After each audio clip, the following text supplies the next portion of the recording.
Good evening, everybody. My name is Dr. Matthew Holder, and I am the President-elect of the American Academy of Developmental Medicine and Dentistry. And I am your host tonight for the Physician Education in Developmental Disabilities webinar series, presented in partnership with the Florida Center for Inclusive Communities and sponsored by the United States Department of Health and Human Services, Administration on Intellectual and Developmental Disabilities, and the Florida Developmental Disabilities Council. This is the 12th and final installment of our 12-part webinar series designed to improve the practice of primary care physicians caring for patients with intellectual and developmental disabilities.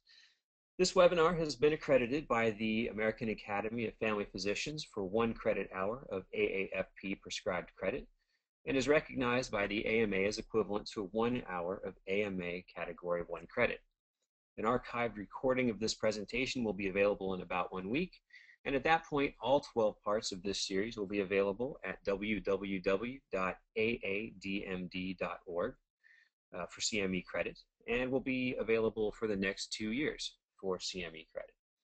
As usual, after the presentation tonight, there will be time for questions. So if you have any, please type them in the question box of your control panel as you think of them, and we'll get through as many as possible during the time we have left. So for the past 11 weeks, we have covered a wide variety of topics that impact clinical care.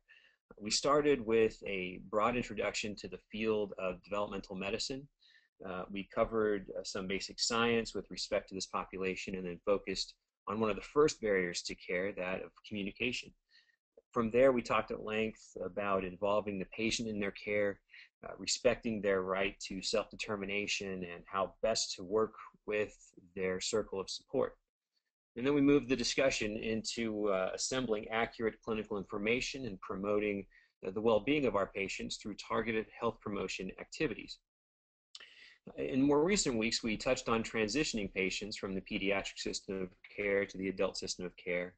We discussed how a clinician can improve their care in a self-directed fashion through quality improvement initiatives. And we tackled one of the largest areas of clinical concern in this field, that of behavior and medication management. So I'm sure by now you've noticed that treating patients with IDD can be a complex endeavor. And really, it's the unfamiliarity with how to manage these complex factors that often leads to poor access to quality care. In 2002, the Surgeon General of the United States, Dr. David Satcher, came out with a report entitled Closing the Gap.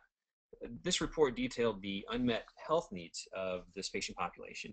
Dr. Satcher's report attributed these unmet healthcare needs to 3 basic factors: lack of access to care, for example, not knowing who to go to, or even having access to transportation to get a person to the right physician for care. Another one was lack of physician training. That is, the lack of training that physicians receive in medical school or residency training, and healthcare finance. Now, before I introduce our speakers tonight, I'm going to make just a few basic comments about the topic of healthcare finance. So first, let's start with a very basic business lesson. In healthcare, we don't often like to talk about profit. The word profit is sometimes viewed as a negative and it's cast in a negative light, especially when we're talking about caring for people with disabilities. But as several family advocates have told me, I want doctors to be able to make money seeing my child. If they can make money doing it, then I won't have to keep looking for somebody to do it as a charity. And that's kind of the attitude that I've heard from most family members. They recognize that in order to stay in business, a business actually must bring in more revenue than its expenses. So I agree with these family members that profit isn't necessarily a bad thing. But first, I want you to consider what the formula for profit is. And that is essentially when revenue exceeds expenses. At least that's the formula in the for-profit world. Now, in the not-for-profit world, revenue can still exceed expenses. They just don't call it profit. They call it excess revenue. But this can happen on any size scale. Just because you're not for profit doesn't necessarily mean you're working on a small scale.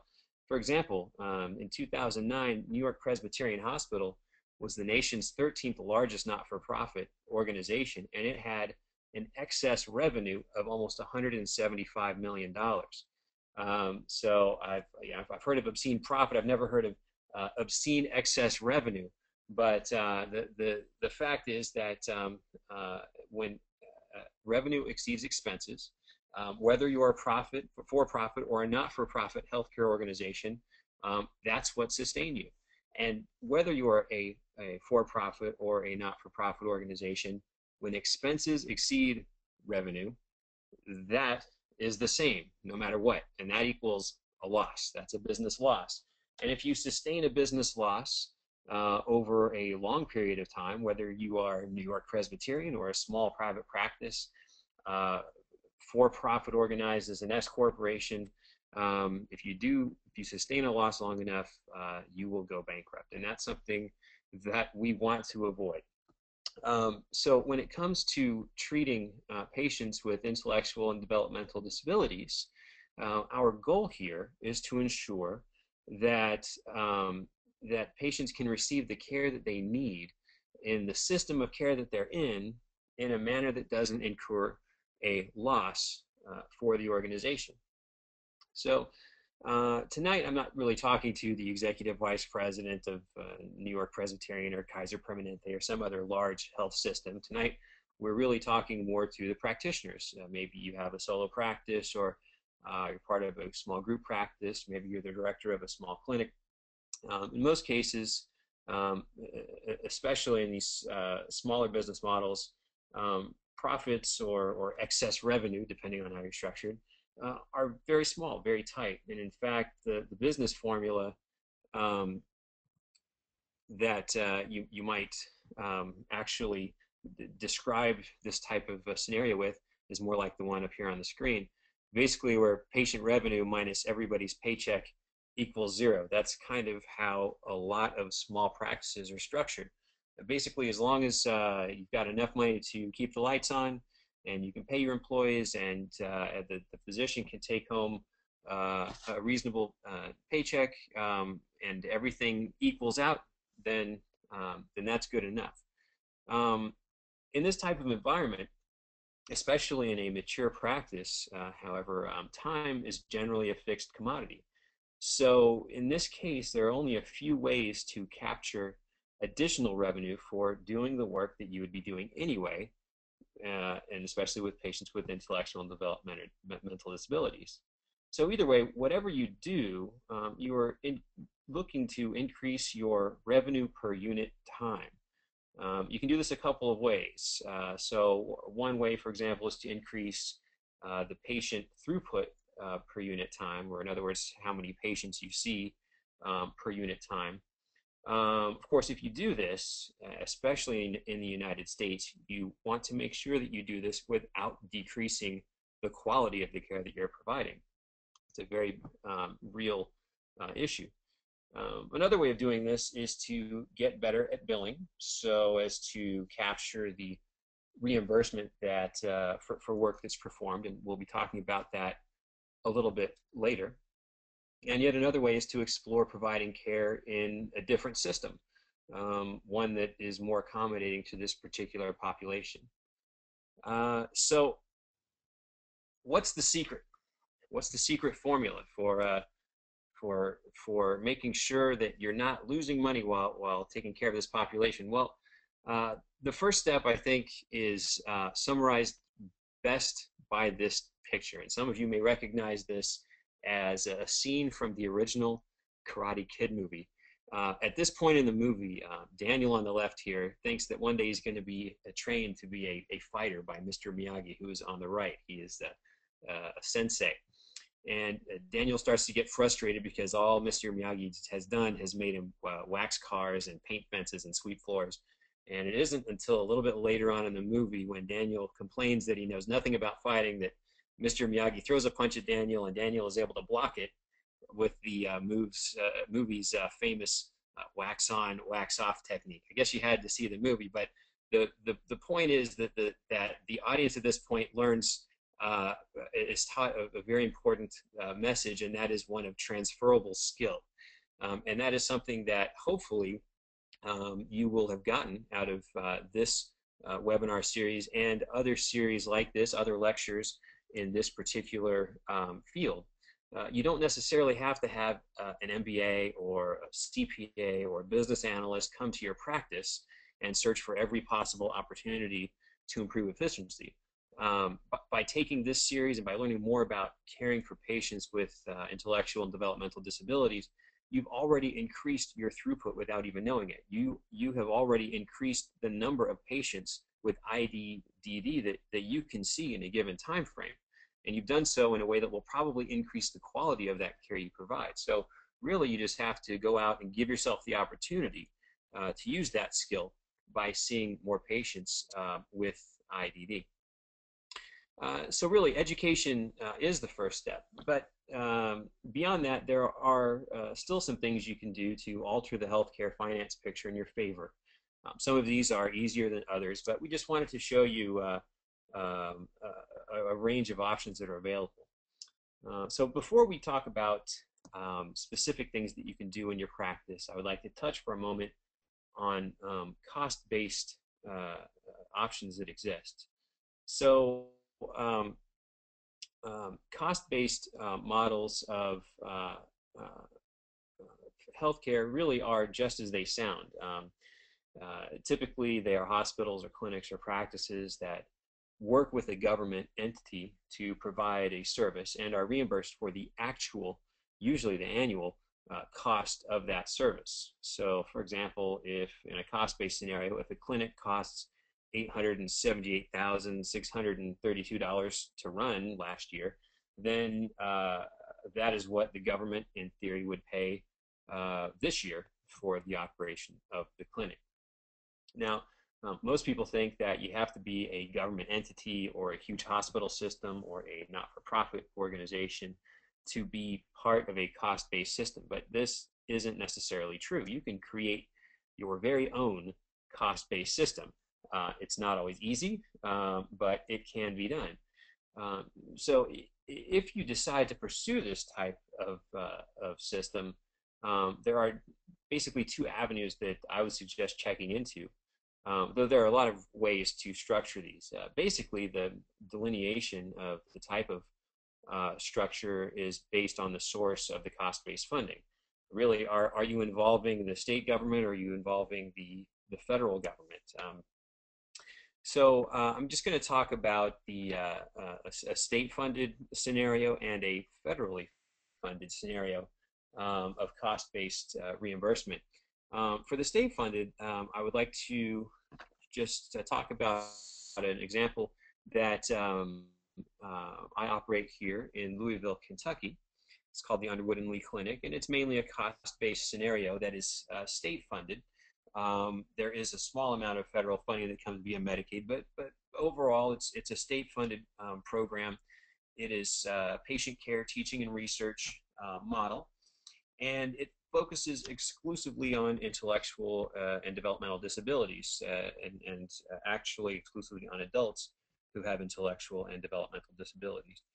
Because of the nature of this particular model, because this is the specific focus of this clinic, we tend to see more involved patients who tend to be a little bit more disabled than you would if you were out in just an average community practice. The clinic serves as a rotation site for primary care providers, and the hope is that by exposing medical students and residents to this population, that they will be able to go out into their community practice and incorporate these patients into their practice. Because it's a state-funded model, the limits of the care are negotiated at the state level, and funding is negotiated at the state level.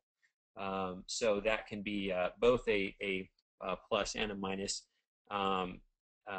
but typically I think it does probably work a little bit faster than and a little bit more nimble than negotiating at the federal level. If this is the kind of, if this is a system that you think you might want to pursue, and there are only a few small numbers of people who would pursue this kind of model, but again, you don't have to be anything special to start one of these, but you do have to organize and you have to find support out there for your concept. So if this is something that you want to pursue, you can pursue this with your state. Many states have funds that can be made available for this kind of thing. But in order to do that, you have to have, I think, you have to have support from the advocacy community. That is the community of people and organizations who care for those with intellectual and developmental disabilities. You need to have support from the families of these individuals. We talk a lot about communicating with them, making them part of your practice. If you are thinking about creating a clinic model such as this, you really need to have the support of the family. And ultimately, you're going to have legislative support as well, because this actually does take an act of Congress, and it does require that funds, taxpayer funds, be allocated for this kind of thing. So you want to make sure that all of the people's representatives are also on board and see the value in this kind of scenario. If you are going to develop something like this, it does take a lot of lead time. I would say at least 3 years, probably 4 or 5, depending on the environment in your state.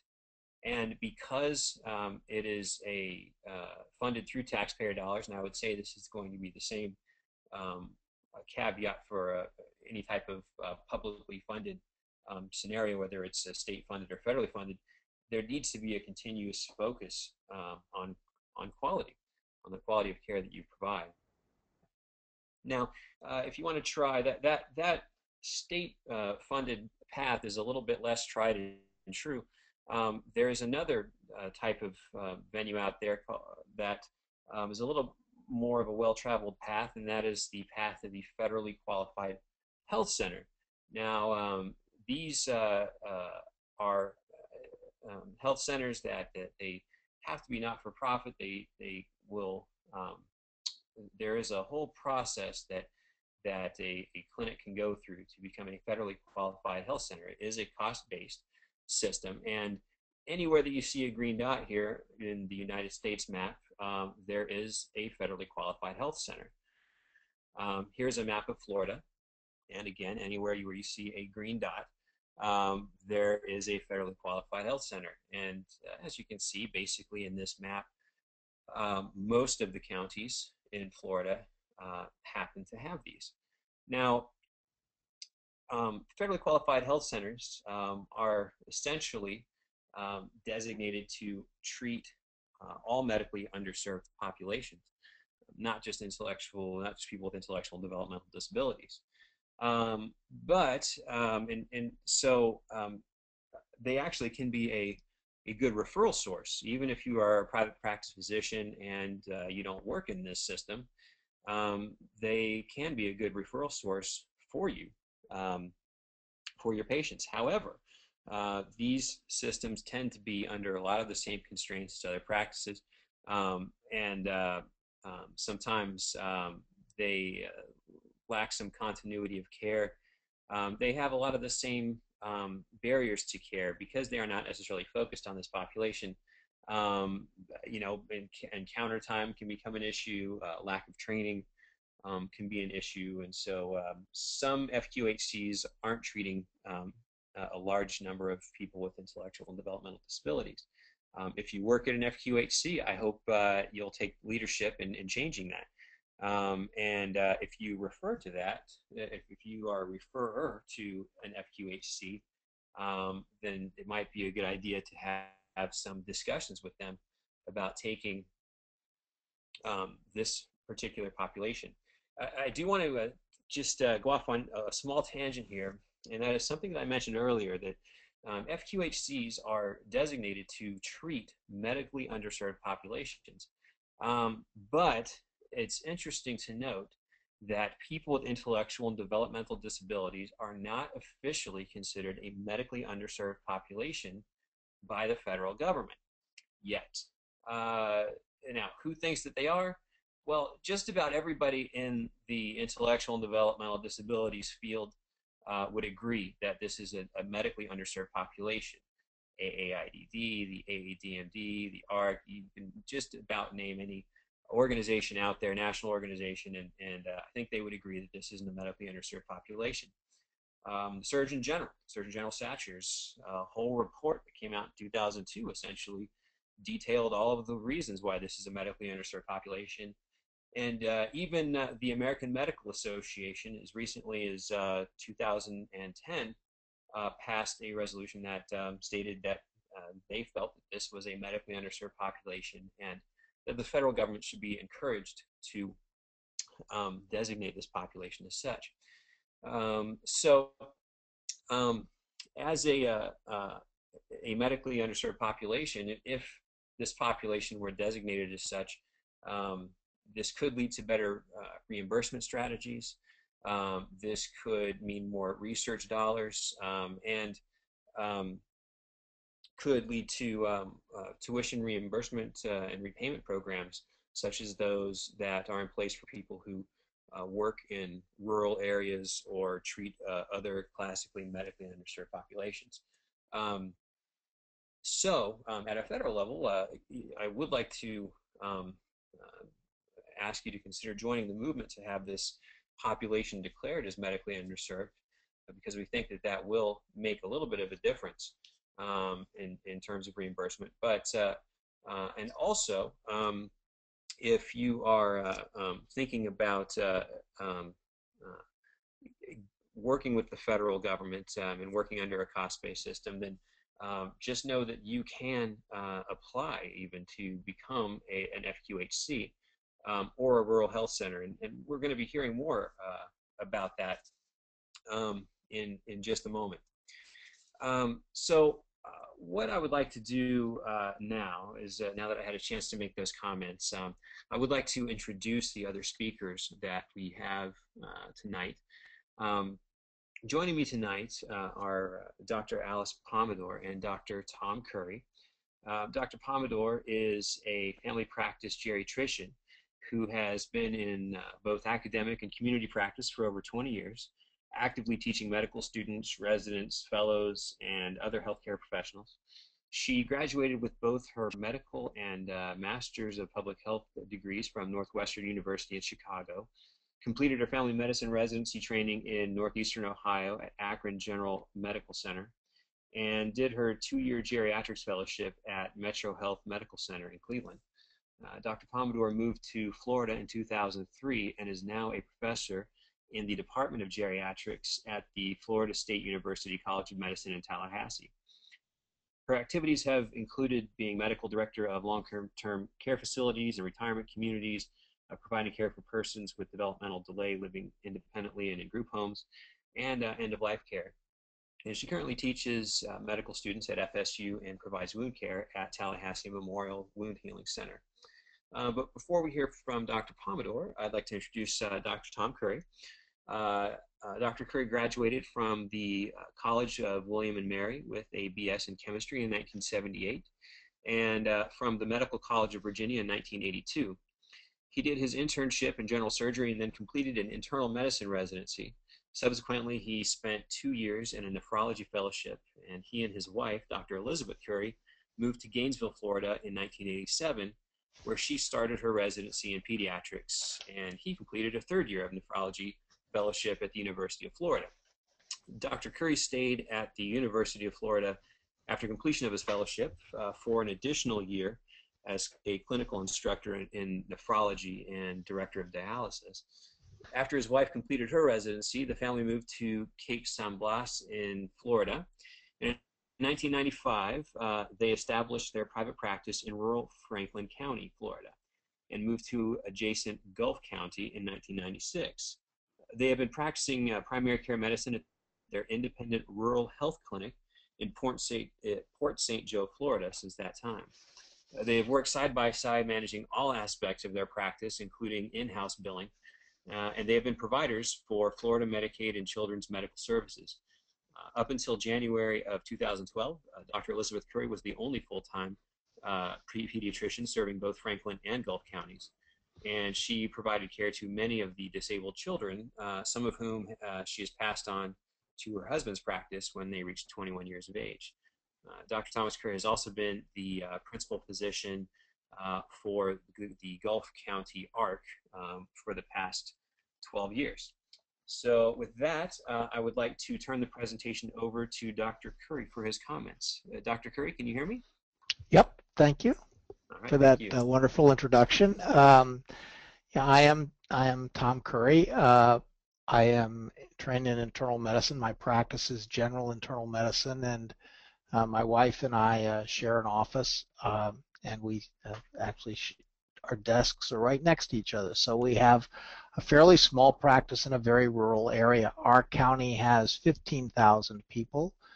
This is Gulf County, Florida, in the Panhandle. And the adjacent county, which we also serve, is Franklin County. It has about 15,000 people. My practice probably has between 1,500 and 2,000 patients in it actively now. There are only several other physicians who practice independently in this county. We are a completely independent practice, a private practice. We, however, are organized as a rural health clinic. The rural health clinic program is, the designation is somewhat misleading because you could have a rural health clinic in the center of downtown Miami. The rural health clinic program allows for anyone to be in this environment who is serving an underserved population, and those populations are designated by the federal government, and there's a map which they've drawn up which takes into account the number of physicians per population for the population, and determines whether or not primary care physicians, and determines whether or not it's an underserved area. So it can be quite urban. It doesn't have to be rural. Ours is rural. Our office is organized. We are a corporation. We're an S corporation, which basically means that we have individual corporate, we have corporate immunity, but profits flow through to the owners of the corporation, which in this case are my wife and I. Rural Health Clinic program is a program which is cost-based, like the federally qualified health centers that Matt spoke of earlier. At the end of every year, we have to do a fairly complex report for the government called a cost report, and that goes through an intermediary. Currently, in this part of Florida, at least, Cahaba is our intermediary. This report always takes me a weekend of constant work to complete, but it has made the difference between my wife and I being able to practice in this environment at all and not being able to practice here. We are paid a fixed rate for our visits, which is set by the government and determined on the basis of our costs for that year. At the end of the year, we do this cost-based analysis. We submit that, and we divide it by the number of Medicare patients that we've seen, and we are there. Then it's then determined how much it costs us to see each Medicare patient, and that's what determines our rate. There is a cap on the rates. The cap is currently about, I think, $78.50. I'm not quite sure. Our current rate is almost $77. It is $76.87 for this clinic, so we aren't quite at the cap. Generally, most rural health clinics run very close to the cap of the rate. Being a rural health clinic means that you have to have a sliding scale for all patients, and you'll see all comers.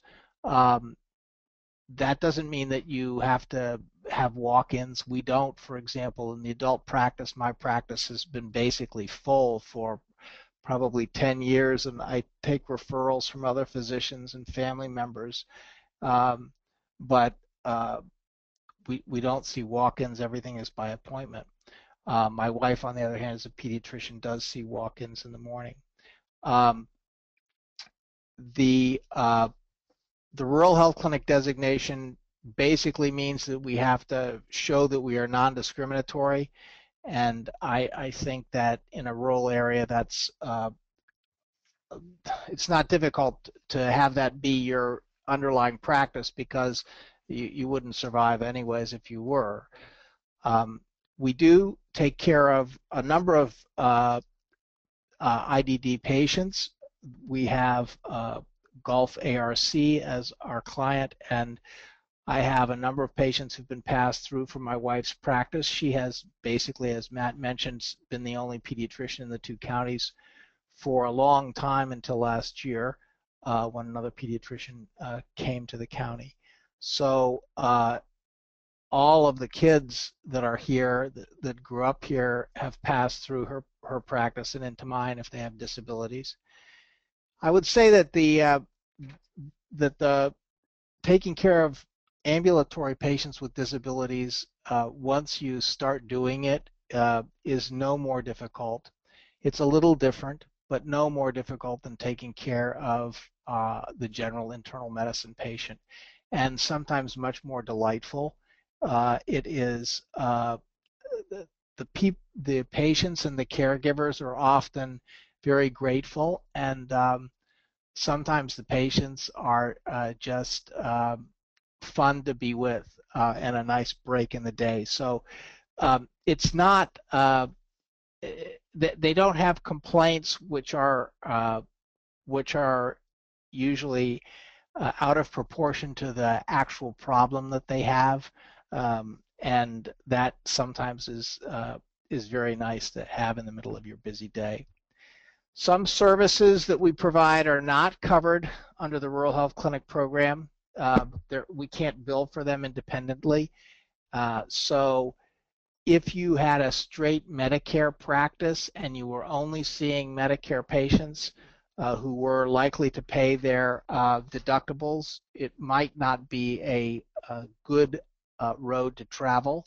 If, on the other hand, you're a family practitioner and you do see children and you do see Medicaid patients, then being a rural health clinic is very advantageous, because again, my wife can see an ear recheck for a Medicaid that's Medicaid, and she will get paid $76.87, which anyone who takes Medicaid knows is it would be marvelous and rate for that visit, which takes her probably 5 minutes. The most challenging things, I think, in a rural environment are for anyone, not just for the patients with developmental disabilities, but more so for the patients with developmental disabilities, is finding the subspecialty care that you need when they are ill and need care that you can't provide. It's hard to find those physicians who will take care of these patients. The longer you've been in an area, the more established you are, the more you know the other physicians, the more likely you are to be able to pull the strings necessary to get services, even from practices that don't see Medicaid. So when I have Medicaid patients, I can get them seen by somebody just because I've been here a long time. And I think that one of the things that people who take care of patients with developmental disabilities need to realize is they need to network with the other physicians in their area, and they need to explain to those physicians in a collegial fashion that we all have a responsibility to provide care for these patients, whether it is the most profitable or not the most profitable situation. So when you do that, you generally can get the services you need. It does sometimes take more time. I would say the only other thing that I guess I could say about our practice has been that I don't think that it costs me anything to take care of these patients. So I think that overall, when you look at the whole picture, they're fun to care for, they provide a break in the day, and I get reimbursed for them as well as I do for other patients. So I'm happy to be a provider. Matt? All right. Thank you, Tom. I'm going to turn the presentation over to Dr. Pomodoro. Alice, can you hear me and can you switch to Yes, your I'm screen? here. hmm Okay, great. And can you take control of your with your screen? I don't have that option yet, Okay, let me try that again. but uh, there I am. Okay, so I'm hoping you all can see me now. I have put a photo up there of myself because I always find it hard to talk to or listen to people that I can't see. So um, you've heard my introduction, and I thank you for that with it. Um, I have just changed screens to the objectives for the talk. And Matt, are you all able to see my screen? Yeah, yes, we are. I'm sorry, I had myself muted. Okay. We can see All it. righty. Mhm. Okay. Well, so what we've been covering is the different types of services and supports, different types of payment mechanisms outside of traditional fee for service, and different resources and reimbursement mechanisms. And what I'm going to talk about is a little bit more within the traditional fee for service environment. Um, Mostly focusing on office visit flow and doing a little bit of review of CPT coding, both traditional format and then a few other resources that people may not be using for billing in their practices right now. So in terms of office visit flow, I do often schedule an extra time slot when we have our IDD folks coming in just to make sure that we have enough time to physically assist people as well as to gather information. And a lot of that time is time that I'm actually using and not just having the nurse's room, because that's one of the two strategies that you can use to capture some additional reimbursement for the time that you're already spending. So for those of you that have like a stopwatch function on your watch or are really good at keeping track of time or using your phones, I'll trigger that off when I go in a room to help me keep track of the time. Otherwise, I'll be surprised sometimes how much time I've spent in there, either less than I thought or more than I thought. And while the nursing staff is helping transfer the patient and gathering some information, I will use that time to talk with their caregiver and obtain some history to see how their mobility is doing and to see how they respond to different kinds of stimulation or conversation, because those are all observations that are important in terms of the complexity of your visit. And again, these are things that we do anyway that we don't take credit for. It provides time for me to start preliminarily filling out some of the paperwork for people who are coming from a facility, or to sign off on plans and forms, for example, for home health, that I may not otherwise be able to take credit for later. If I have a patient coming from a facility where, if, for example, a caregiver cannot come with them because they're working or busy or don't have transportation, then I'll just go ahead and call the caregiver while I am in the room, again, while the person is being set up and prepared and having their vitals taken, so that I can get a better history and I'm still spending face-to-face time with the patient or client. Now, a lot of times this will work best first thing in the morning or first thing after lunch, so that if you don't have the luxury of an extra time slot, you can start a little bit early to have your extra time, and also so that the patients don't have to spend that extra time in the waiting room because they don't always have the best time there or may not be able to handle the extra stimulation of the folks that are in the waiting room. So in terms of making it more efficient to gather data, then what we will usually do is send people a checklist ahead of time of information that we want for every visit. For people who are at home, we ask them to keep a care log and to bring it so that when something unusual happens, if they just highlight it, then it's really easy for me to flip through the pages, for example, in that time while someone's being changed and having their vitals taken, and see what types of things have come up and give me a rough sense of when they came up. And we also ask folks to write down their particular questions just right at the time in the margins. You know, you can get a 50-cent spiral notebook from an office supply store, and it works perfectly well for this. It doesn't have to be a big complicated form or something intimidating for the caregivers. For folks who are coming from a group home or from a facility, we also ask that they bring their actual medication administration record so that we see what the patient is actually receiving, especially in terms of some of the behavioral management or as needed medications.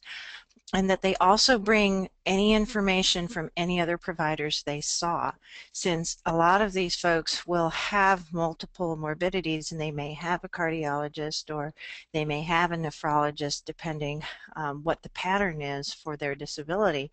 Then it's really helpful for us to see what changes have been or what tests may have already been done by other people, that we then don't have to put them through that aggravation again. So we will fax typically a checklist off to a facility for the reminder, or when we make the reminder calls to our people who are at home, we'll just include that in the script where, hello, we're calling to remind you of your appointment and please remember to bring. And it really, really helps a great deal in terms of efficiency of getting information and then not having to wait to make decisions and recommendations later on after you get the information. The other thing that we have done in the past in one of my practices was to have what we called 3D care, which stood for basically Developmental Disability Day. And we would just block an entire half day every month for all the patients and clients that were coming from any one of our group homes. We had adopted a set of group homes in our practice, and so that way all the people from their houses and the regular caregivers could come along. They could just bring the care book instead of trying to keep all the records tracked separately. And everyone was accustomed to each other, so the waiting room wasn't a disturbing place because these were people who were familiar with one another. And then if we wound up having several slots because maybe there weren't very many people who needed to come that day, by just holding those slots, we would have urgent care and additional walk-ins come that day and open the slots the day before. And usually we could fill up enough of them so that it was not an issue in terms of profitability for the practice. Now, I just want to briefly go over some things that can be done with visit coding for folks who may not be familiar, who don't do this on a regular basis if they're not physicians in their own practice or doing their own billing. The history, physical, and decision making are usually the key components that you use to determine your level of service, with low, mid, high complexity. Nature of presenting, problem counseling, and coordination of care are considered contributory components. But in those cases where counseling and coordination of care take more than half of the time of the visit, then you can use time to determine how you are going to bill for it. And the catch with that is that you cannot simply say something like, took 45 minutes to talk, or extensive counseling provided. You actually do need to say something about the content and why it took you more than an ordinary visit would. So keeping in mind that, you know, your break point between where you're spending more time than is really worth the flow in your office versus being able to get reimbursed in a manner which justifies the extra time is usually somewhere between a level 3 and level 4. Most people tend to use a level 3 because they either don't realize and take credit what they're doing, or they don't document for what they're doing. And with this patient population, the majority of our visits are level 4 by the time people pass the pediatric age range and get into adulthood. And for a lot of patients in the pediatric age range who may have comorbid conditions, then they're a level 4 all the way through. It only requires moderate complexity in 2 of 3 areas. And so you usually have moderate complexity history, even if you're not getting this directly on history from the patient. If you are reviewing the log that comes in, if you're looking back over the records from any of these other caregivers that have come in, if you're looking over labs, and if you're reviewing anything about previous episodes and past history and whether there's a pattern of the current behaviors, for example, then you're actually doing complexity level history. Physical exam is also, again, usually complex when you consider that it's 12 points in 2 or more systems, and you're automatically checking things like how they look, how they're moving, whether they can speak, whether they're at an appropriate developmental level, but you're just not documenting that during every visit, even though you are noticing it, because it's part of what tells you whether or not they're sick. Then medical decision making depends on the problem and whether you're doing a general checkup on conditions or doing a very short acute level visit. But remember, if you're already doing complex history and complex physical, that your medical decision making doesn't necessarily need to reach the level of moderate complexity. For those visits when you aren't spending a lot of time doing counseling and coordination, and it exceeds what's considered the customary time by your Medicare intermediary, then you can add an additional billing code. So this is not a code that's a standalone where you would ever bill a 99354 all by itself. You would always bill your usual visit, which might be a 99213 follow-up code, and then plus an additional 99354 for the same single visit and for the same single piece of documentation.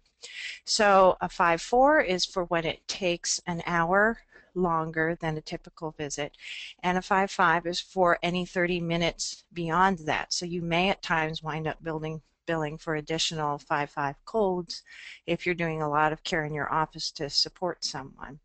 Now keep in mind that that doesn't necessarily actually mean that you spend an entire hour. What the intermediary establishes as a threshold time is over 30 minutes or under 30 minutes. So all the time up to 30 minutes is not going to trigger the 1 additional hour code. But if you spend 40 minutes with someone, then you can go ahead and bill for that 5-4 additional hour. And then you can add the 5-5 only after you actually do spend a real additional hour. So just to make that a little more clear, there's a chart on this slide that sort of explains it. The first column is what is recognized as typical time by most Medicare intermediaries of how long it should about take you to be in the room, total face-to-face time.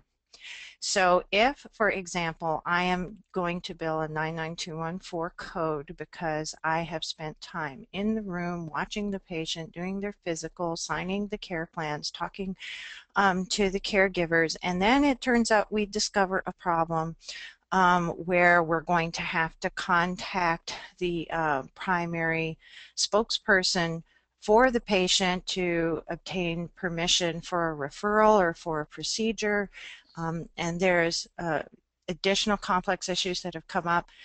I can bill the 99354 code if I spent another half hour with that person. So my total time in the room was close to an hour, and I know this happens to several of us upon a time, and even if this is time spent in and out of the room and the patient, you know, maybe they need to go to the hospital and it's taking me an hour and a half to get stuff set up with transportation and contacting people.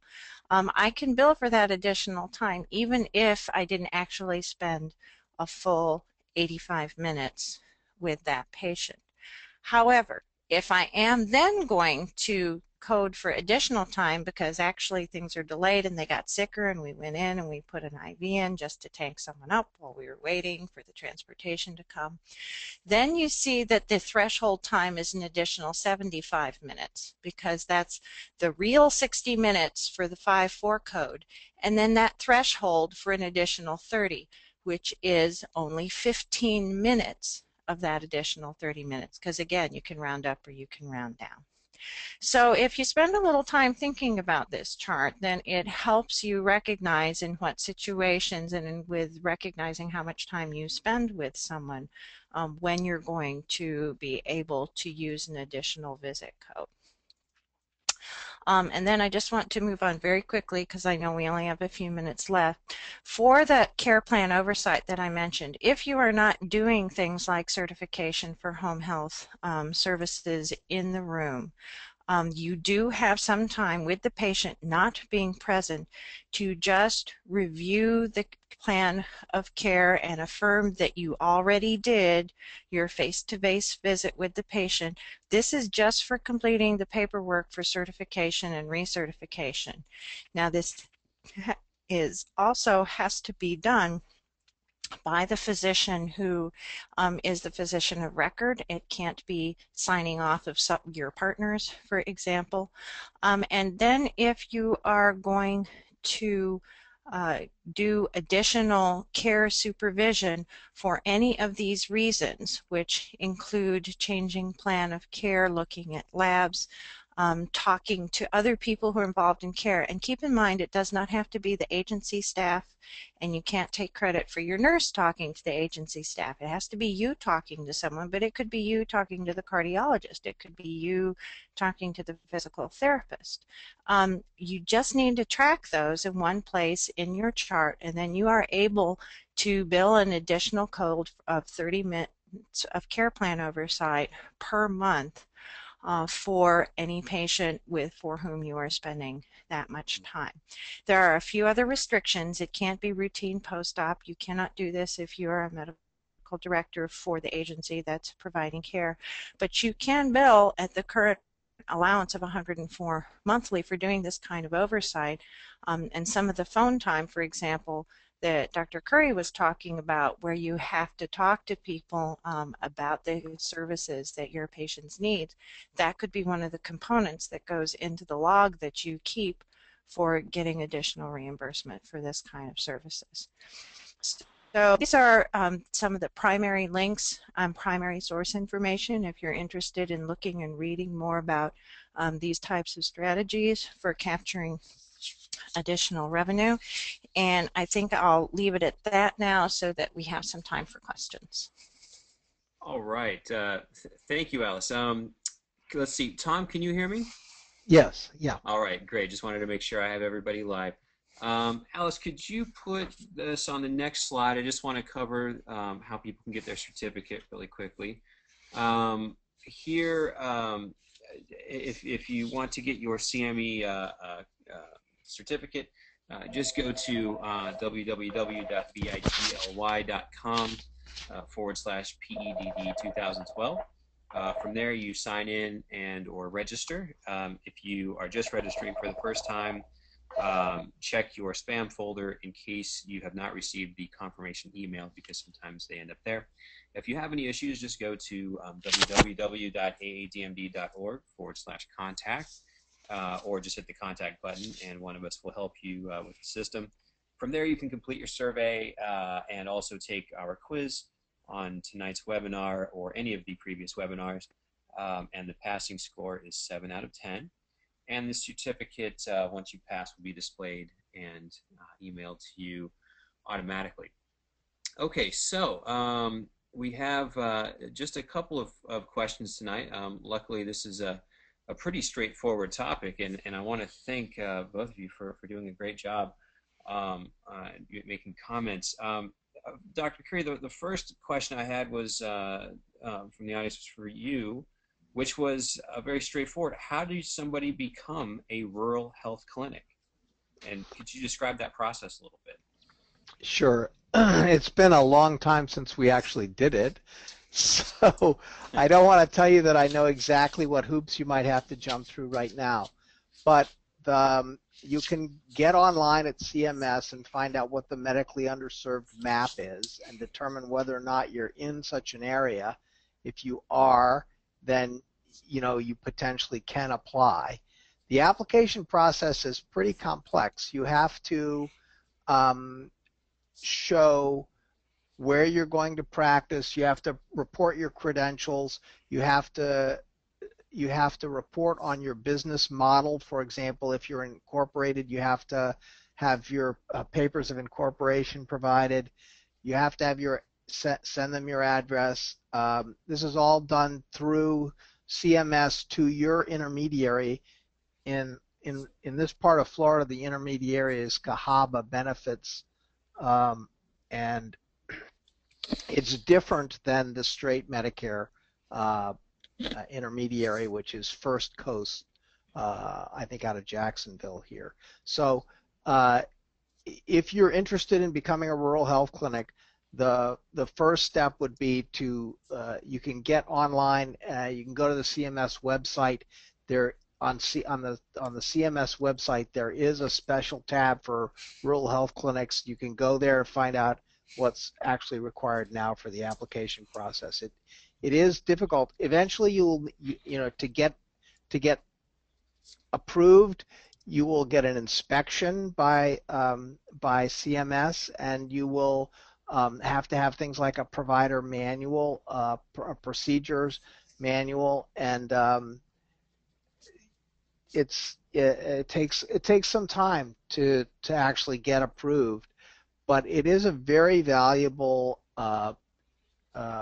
way to provide services in rural areas. It really makes it possible to practice in rural areas and do well.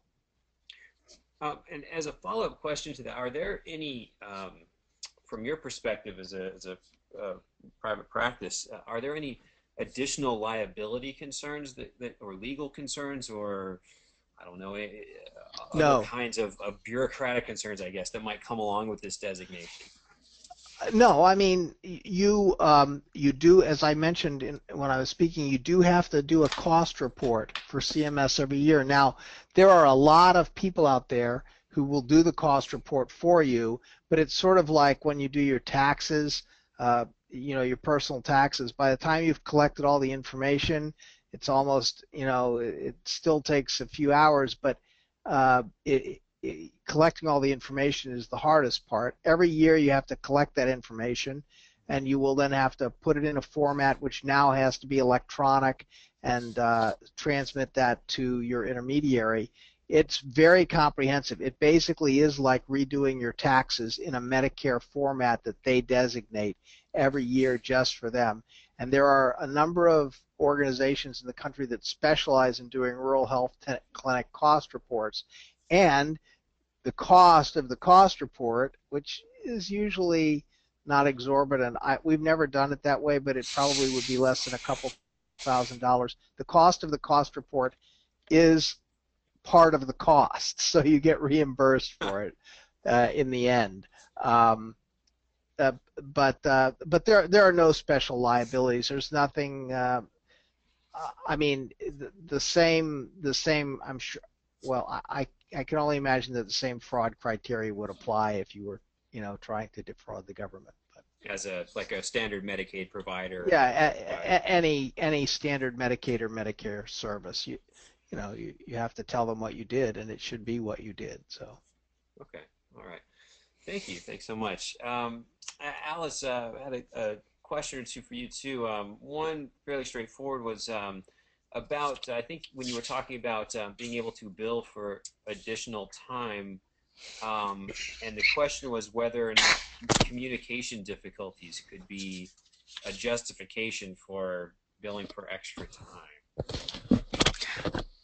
The additional time is for counseling services, and so, for example, if you are needing to provide counseling for multiple reasons and to multiple people, which is usually the case if you have significant communication issues, then that's also considered coordination of care. So your documentation for that doesn't have to be incredibly extensive. It needs to say, for example, if you're explaining about an insulin regimen and how to do a follow-up log, plus see the eye doctor on referral, you can document that you had extended conversation regarding diabetes, insulin management, and ophthalmology referral with both the patient and caregiver. Conversation took 42 minutes. Counseling and total visit time is 42 minutes, for example. So total visit time is, in that case, if you were billing, say, a 214 visit, wouldn't qualify. But if you took an additional 37 minutes and that really was what was your additional time, was additional communication throughout the visit, that would be fine. Mm-hmm. It doesn't Okay. have to be extraordinary circumstances. I kind of cited a couple of those to make it really obvious about how you could do it, but it can just be in the course of your regular care. Okay. And the way that you were describing this, the additional code, the additional time there, you didn't actually have to meet the entire hour threshold. Um, Correct. as long as you, what was that, exceeded the half hour, was then Yes, the half okay. hour mark. So if you spend 35 minutes, Hmm. you can still use the 1 hour additional time. And But then and then the next code after that, does that hit at an hour and a half or that is actually at 75 minutes an hour and because, 15 minutes? Okay. yes, because the additional increment of time is 30 minutes, and the same rule of rounding up or rounding down applies to that 30-minute interval. So anything Ah, over 15 minutes, you would be rounding up to a 30-minute interval. But in that case, you would have actually needed to spend the entire hour before that, before you right. could tack on an additional 30-minute code. Right. Okay. All right. Wonderful. Okay. Thanks for clarifying that. Another question that came up was about the developmental disabilities day that you did, and wondering what the advantages were to the practice, if there were any advantages to sort of having, a whole day or a half day designated just for having patients with developmental disabilities. Did that provide some kind of administrative efficiency or anything like that within your practice? Or was there an advantage to that, or was that mainly more for the, for example, the group homes, who might bring groups of people together? Well, one of the examples, advantages for us, for example, was that for some patients that have very limited mobility, we would wind up needing to use our procedure room, which has a table and which is bigger for example, people who are in motorized wheelchairs, or for people who need to be lifted out onto the table where we need more space, because that was one of our few rooms that was big. And so when we knew we were going to be seeing several people that day for that reason, we could block that room and then go ahead and move all the other equipment out of it, like your thing for doing PFTs or your EKG machine, to make space for the equipment, and we wouldn't have to worry about bumping somebody else out of the room who'd, come in to have some sort of a skin procedure that was needed in that room. And the expectation of the staff that we were going to be doing that that day, it also allowed us to clear out half the chairs in the waiting room to make space for wheelchairs and things like that, whereas otherwise we don't really have space for as many people as we probably need to accommodate on our 3D day. Oh, okay. And also, when you were doing that, did you have any issues with cancellations? And if so, how did you handle that? Did you overbook, or was that even an issue? It never really was an issue. More often, we would have people who hadn't been signed up to come in that they'd bring along anyway. Because by that they'd say, "Oh, but you know, they're seeing all these folks this day and we have transportation going, so we'll just bring them along and we'll just squeeze them in." Okay. That's great. That's great. We're providing a much needed service. I love it. Okay, well, that was it for the questions. What I would like to do here is just to wrap up, I'm going to show my screen here, I think.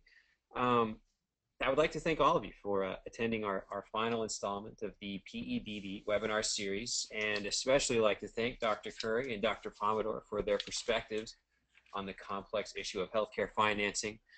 Please remember that in order to get your CME certificate, you need to go to the website that I described, and if you have any questions or concerns, you can email me directly at mattholder@aadmd.org. While there's so much more to the field of developmental medicine than we could possibly cover in 12 webinars, we hope that this series will serve as a valuable tool for you as you endeavor to treat patients with intellectual and developmental disabilities. This series has represented the cumulative effort of over 20 agencies and 40 expert physicians, advocates, family members, and self-advocates, all working together. I would especially like to thank Deborah Dowds and Holly Homeister and the Healthcare Task Force and the entire team at the Florida Developmental Disabilities Council, without whom the series would not have been possible. And the Florida Developmental Disabilities Council and their Healthcare Task Force have asked me to also extend a warm thank you for the attendees for participating in this webinar series. And in this spirit, as a reward for those of you who have completed all 12 webinars, the AADMD would like to offer you a one-year complimentary membership so that you can continue to learn more about the latest issues in caring for patients with intellectual and developmental disabilities. For me personally, it's been an honor to be the host for this webinar series, and from all of us at the AADMD and the Florida Developmental Disabilities Council, thank you, and have a good night. Thank you, Dr. Curry. Thank you, Dr. Pomodoro. Thank you. And thank you, Dr. Holder, for your effort over all these 12 weeks. We know it was a huge amount of work, and we greatly appreciate your consistency and faithfulness in doing this. Well, thank you. And we had a great team of speakers and everybody pulling together. So I really appreciate that. All right. Have a good night, everybody. All right. Good night. Good night.